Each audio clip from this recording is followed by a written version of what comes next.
সুপ্রিয় দর্শক, আসসালামু আলাইকুম। শুভ সকাল। সবাই কেমন আছেন? আলহামদুলিল্লাহ আমি ভালো আছি। এখন বাজে 6:30টার মতন। তো মাত্র ঘুম থেকে উঠলাম, এখন ফ্রেশ হইমু। আর ওইদিকে আমার ছেলের দোলনা শোয়া দিছে, উঠে না হয়তো উঠে যাবো। আর প্রচুর কাজ আছে, এগুলো করতে হইব। তারপর ফ্রেশ হয়ে নিই কইরা জায়গা।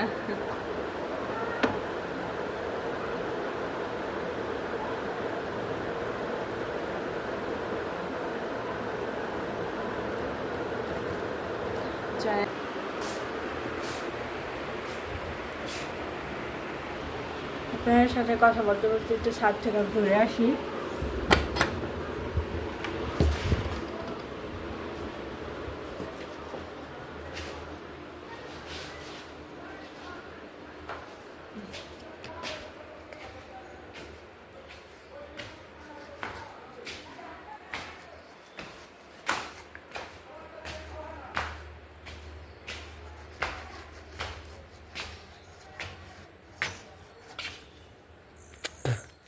এটা আমার ফার্স্ট ব্লগ।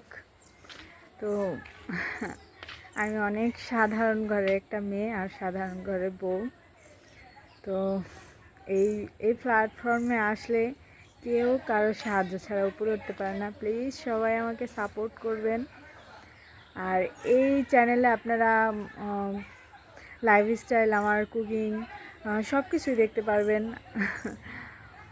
তো সাজে চলে আসলাম, আর ওইদিকে ঝগড়া হইতেছে।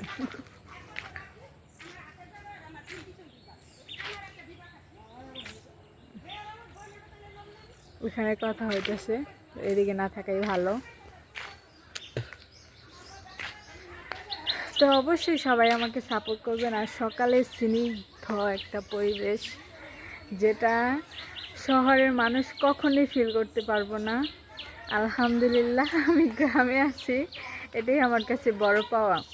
তো এর মাঝে এটা যেহেতু আমার ফার্স্ট ব্লগ, এই সপ্তাহখানি আগে আমি ঢাকা গেছিলাম আমার ছেলে ডাক্তার দেখানোর জন্য। মানে আমি সুস্থ মানুষ গেছি, অসুস্থ হয়ে ফিরে আসি। এত গরম, আর আপনারা তো জানেনই কি পরিমাণ গরম যাইতেছে, যে তাপদাহ যাইতেছে, কোনো বৃষ্টির কোনো চিটা ফোটাও নাই। তো আরও থাকি বিল্ডিংয়ের ঘরে। তো মানুষ টাকা দিয়া গরম কিনে আনার মতন আর কি পরিস্থিতি।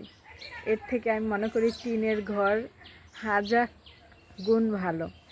দিনে হয়তো বা একটু গরম হয়, কিন্তু দেখা যায় 3টা 4টা বাজলে আস্তে আস্তে মনে করেন টিন ঠান্ডা হয়ে আসে, আর ঘরের মধ্যে ঠান্ডা লাগে।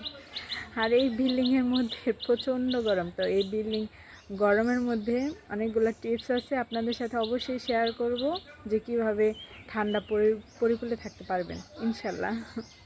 তো আজকে এই পর্যন্তই। আল্লাহ হাফেজ। সবাই ভালো থাকবেন, দোয়া করবেন আমার জন্য। আপনাদের জন্য অনেক অনেক অনেক ভালোবাসার দোয়া রইল।